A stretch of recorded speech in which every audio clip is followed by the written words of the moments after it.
everyone. Welcome to another episode of the Student Spotlight, where we showcase some of the work our past students have done.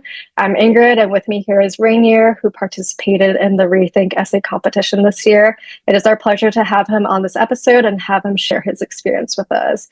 So to start things off, Rainier, could you tell us a little bit about yourself, where you're from, what year of high school you're in, and what your academic interests are? Yeah, sure. So, hi, I'm Rainier. I'm a Year 10 student from a school in Sydney, Australia called Knox Grammar School. And I am in Year 10 in Australian terms. And I have interest in the humanities. So, a lot of let's say language arts, for example, debating and MUN.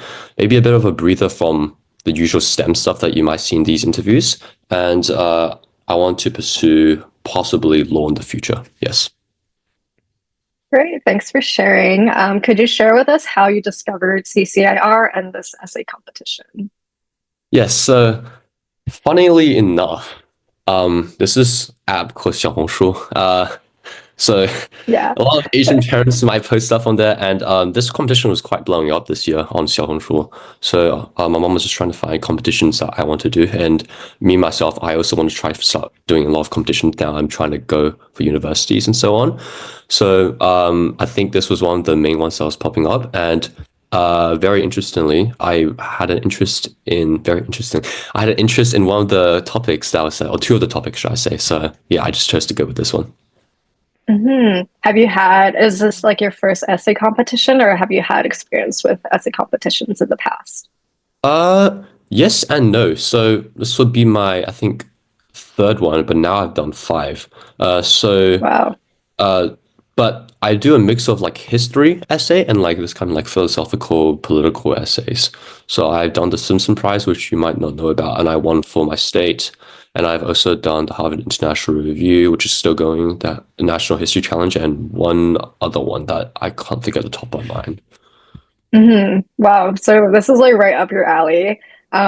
So for for our listeners who are new to the Rethink essay competition, it is an annual competition, and the mission has always been to help promote critical thinking and exploration of a range of thought-provoking and often a little bit controversial subjects.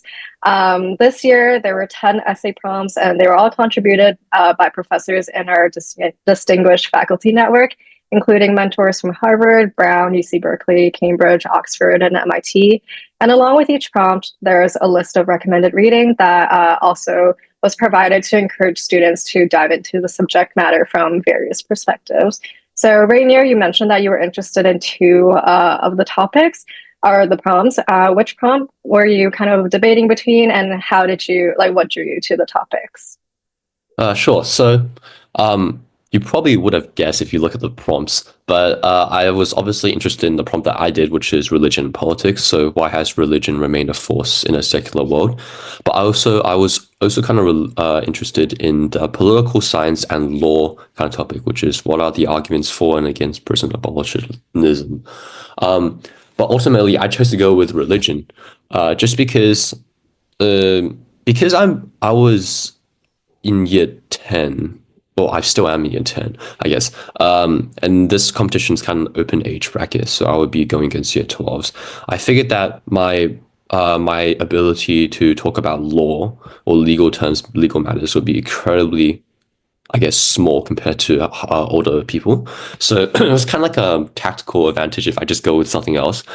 But also, I think you have to realize that law is subjective to the country. It's not something that's universal. I just thought that because I'm not from the UK and I thought the judges would be from the UK, maybe my interpretation of law and I guess judiciary matters wouldn't be quite exactly the same either. So that's why I ultimately chose to go with religion and politics. And I'm quite glad that I did go with it because it was kind of like a blast trying to research about it. Okay. Can you talk us a little bit about walk us through the process of like working on this essay? Yeah, it seems really daunting to just get this like kind of open-ended question. Yeah. How did you approach it, and how did you like break it down? And yeah, just walk us through the process. So number one, you have to choose the right topic, obviously, and luckily, I think I got that down. And this is one of the competitions. This is probably one of the like fewer competitions that provide you with the reading list, like a recommended reading list, and that reading list really helps because it kind of guides you through this kind of like, especially for this prompt, it guides you down like a path of constructing your own thesis. But it's important to research outside of that reading list. So what I did was I first read like maybe three. I think I read three of the reading list thing like materials because you probably can't go through every single one of them. And then I researched myself. So I added onto this and I kind of like fought against the thesis of those three kind of articles and three extracts. And then that allowed me to construct my own thesis because if everyone just read the same reading list, which they will, and then they don't research any further that or contest it, then you're going to end up with like hundreds of just identical essays. So I try to construct mine to be a bit more different. And then I just put it all into like a draft document. Just, I guess you could just think of it as just letting it all out, just writing. And then I organized it into like a final document and edited it. Yeah. When you were doing your research, did you also kind of draw on your own either like lived experiences or things that you've observed in your just like, yeah, your day to day maybe? Or was it strictly just from like literature review? Naturally, I'm not religious. I'm not sure if I'm atheist or agnostic, I don't have much religious experience. However, I do have an opinion on religion, that is nor positive nor negative, neither positive nor negative. So I did draw upon my own beliefs about religion, naturally, because everyone's naturally cognitive biased. So, but I did try to justify them with research. So obviously, I'll still be using my own opinion in my thesis, but you can't just say because this sounds right as like an evidence in your essay or something. So I still have to, I guess in some ways, I still draw inspiration from my beliefs, but I try not to let that justify everything in my essay. I guess that's a good segue to the next question. Can you tell us a little bit about what the argument you were trying to make in your paper? Oh, big argument. I'm going to separate it into a few parts. So obviously it talks about secularism and religion and their fighting and stuff. I guess the first part of my essay or the first part of my thesis, should I say, talks about how it's a lie, basically. Like the fight between secularism and religion is all a lie because they're what we call in a dialectical relationship. So it's when you have a proto-thesis A, and then through time, A constructs its own opposite because humanity wants or someone wants the opposite, and then those two ideals clash, and they merge to form a kind of like new thesis, a synthesis, C, and then the process repeats. So C creates its own opposite, and then C and D fight each other to create E, which is a blend of C and D. You can see this through history. I think you can see this through like Baroque to neoclassical, where like you start losing a lot of the attention to detail because people started wanting more like simple stuff rather than complex stuff. And then after that, they merge to create romanticism, which I think is a merge of the two, where you bring back some of that detail, where you add in that emotion that you feel, right? So you can see this through history, and I guess religion and secularism in some parts are like that. So secular, like if we talk about an etymological perspective, secular, the word itself was used to describe like members of the clergy or the church who used to distance themselves from worldly affairs, from local parishes and stuff like that. So like etymologically, secular comes from religion, and in the same sense, religion, interestingly enough, religion wasn't used until wasn't used much. It used to be called faith because everyone was religious. So like what was religion? Because everyone around you was Catholic, everyone around you was Protestant. Like I'm talking about like the obviously the Western kind of stuff, not the Asian. If everyone was religious, then there wouldn't be any like religion. So it was created within secularism. So from that, they kind of need each other. And also if you think about like secular stuff, for example, like the political system of today, you would usually call secular unless you're like from Holy See or whatever. that also kind of came from religion in some sense, like religious governments, etc. So yeah, a lot of the stuff that you think that is secular isn't really secular. It's more like a blend of secular and religion. And same thing with religion as well. So they paradoxically constitute each other, and that's a dialectical relationship. And if you think about it, if you take apart from each and you blend it together and you make that and then you make the opposite of that blend, and then you take apart from each, you're always going to have a bit of that secularism, and you're always going to have a bit of that religion. So that proves that religion is always able to exist within secularism. However, it doesn't prove why it remains a force, which is what the question says. So the second part of my Hmm. essay brings in capitalism, and interesting enough, it has a similar relationship with religion, although not the same, because although it does push and pull, it does help religion. It doesn't. Sorry, religion does help capitalism, but in some ways it also harms capitalism. It doesn't merge together. It doesn't have a dialectical relationship. So I quoted, for example, Karl Marx in saying that religion is the opium of the people. Capitalism needs religion because capitalism is a very strong, obviously a strong moving force in today's society, but it's a strong changing force. It's really fast innovation, etc. You have very unstable systems because everyone's trying to innovate, compete, etc. Free markets. So you need that stability because people need stability in times of instability. So that's why religion Hmm. is always necessary. But however, religion also harms like they're opposite forces, right? Religion is very I guess conservative even in its most progressive parts, and capitalism is obviously very progressive. It wants to innovate, so they're also constantly clashing. So I guess that was the second part of my essay. So I try to bring in capitalism because capitalism is probably one of the main driving forces of today's world. So Hmm. talk about that. And then basically, so what does this mean, right? Because capitalism, as we know, it has been contested more than ever in today's society. So if you think about non like I guess you can say that capitalism has been growing in some aspects, but I think it has also been contested the most by, like, for example, BRICS, etc. Blocks such as BRICS, should I say? And if you look at, like, for example, the growth of the US and a lot of capitalist societies, they're starting to slow down.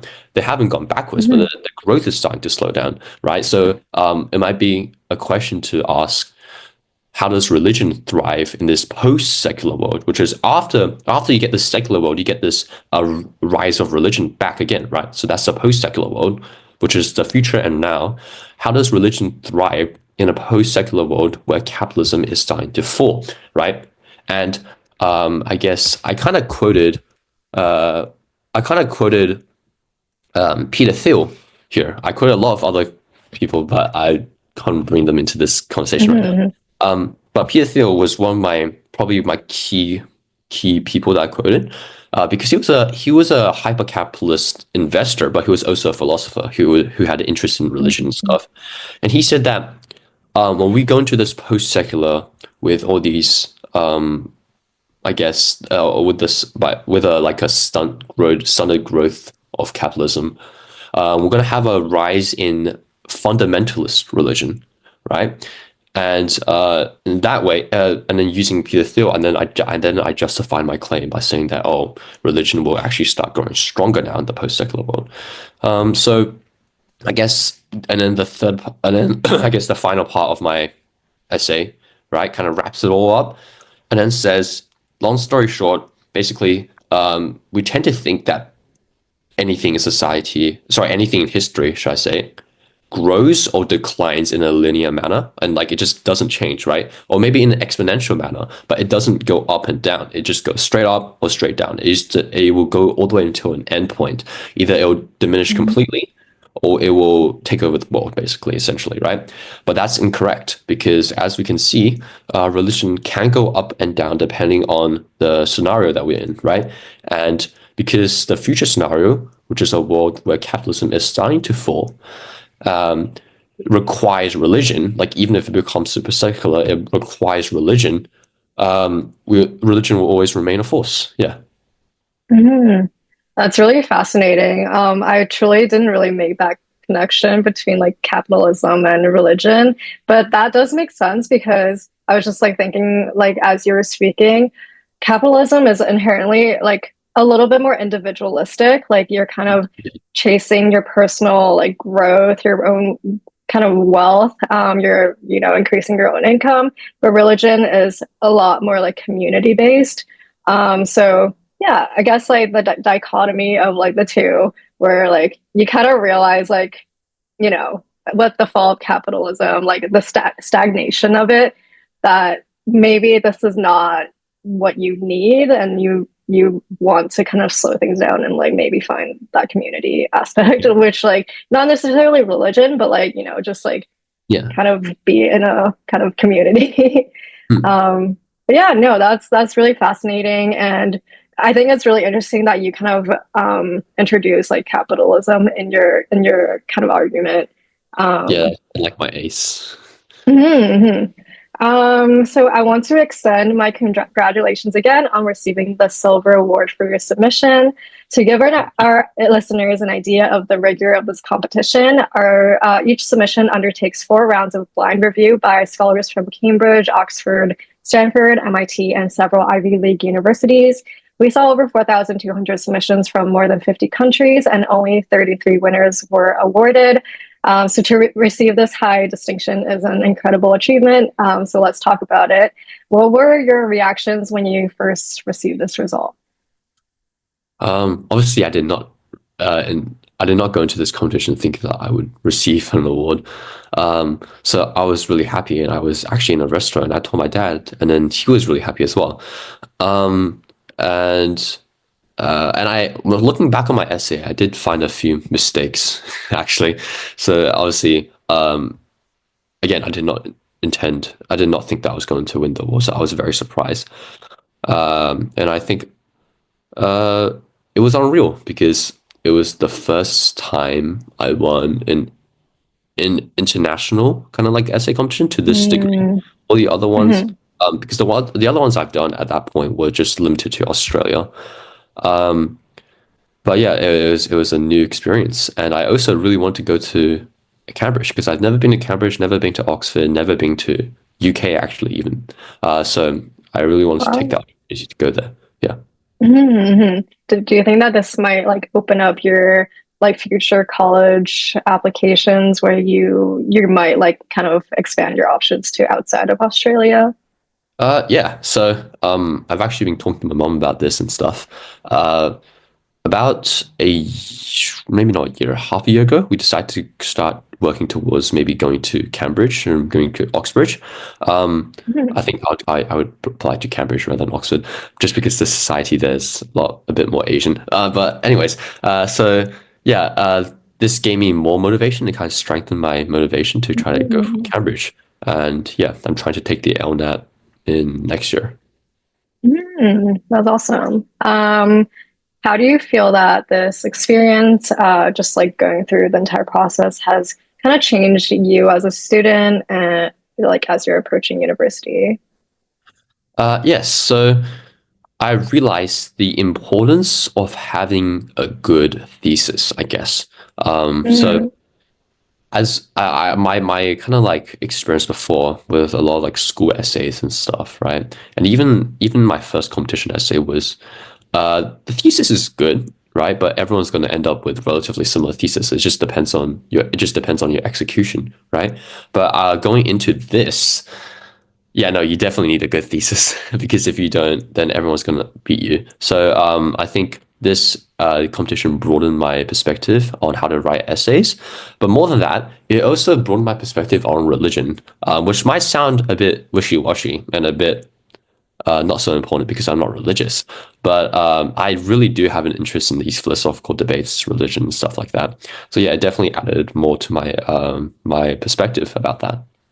Yeah, actually, when you say like mention that, you had so many kind of like sections to your essay. How did you narrow that down to like one like powerful thesis statement? Yeah, so obviously it was quite hard. A lot of Hmm redrafts because my hmm thesis is just way too long. Um, but I was just like thinking about it.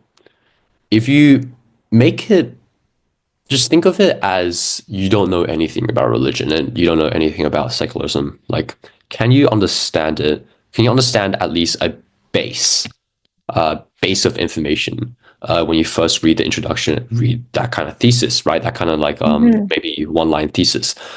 And if as long as you have that base, then I think I achieved my goal, because from that base you can then build on through the body paragraph. So yeah, the thesis, as long as you have the basic information, I think that should be enough to suffice. Hmm.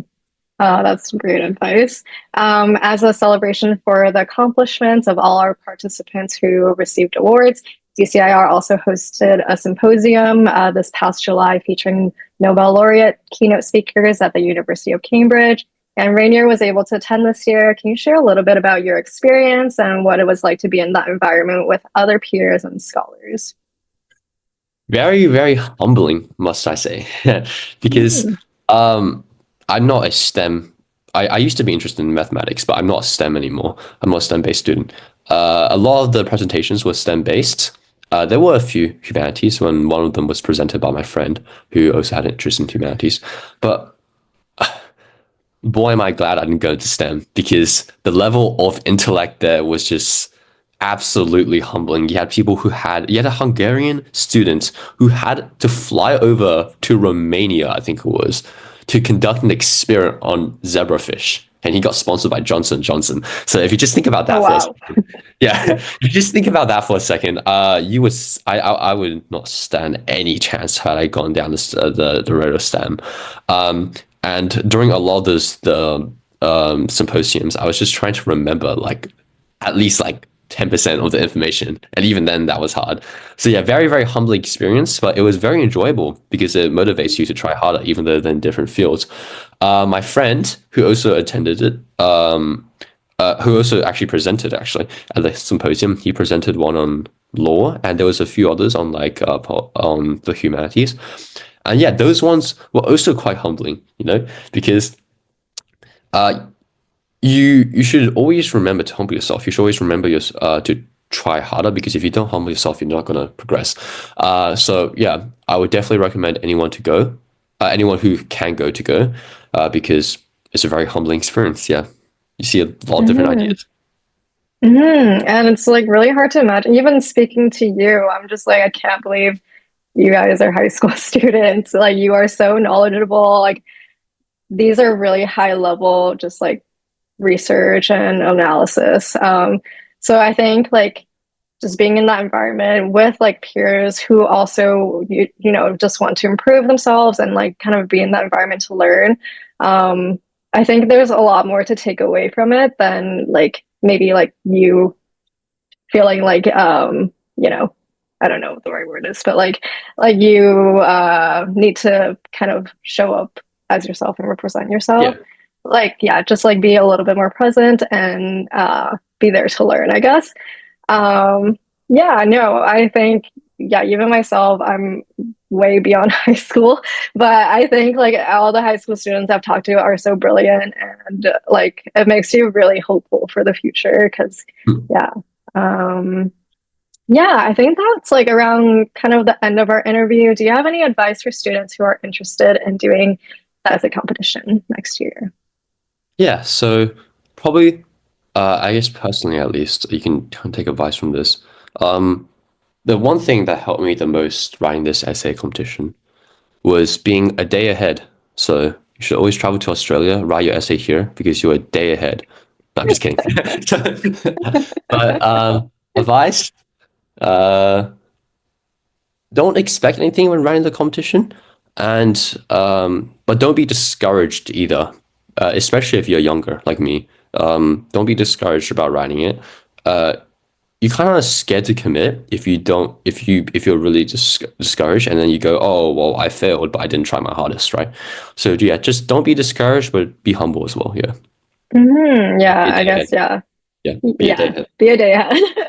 Also, I guess just like reframe that mindset of you're here to kind of enjoy the experience and not necessarily expect that there's any outcome out of it. I feel like when you Yeah. take that pressure off of yourself, you actually perform better.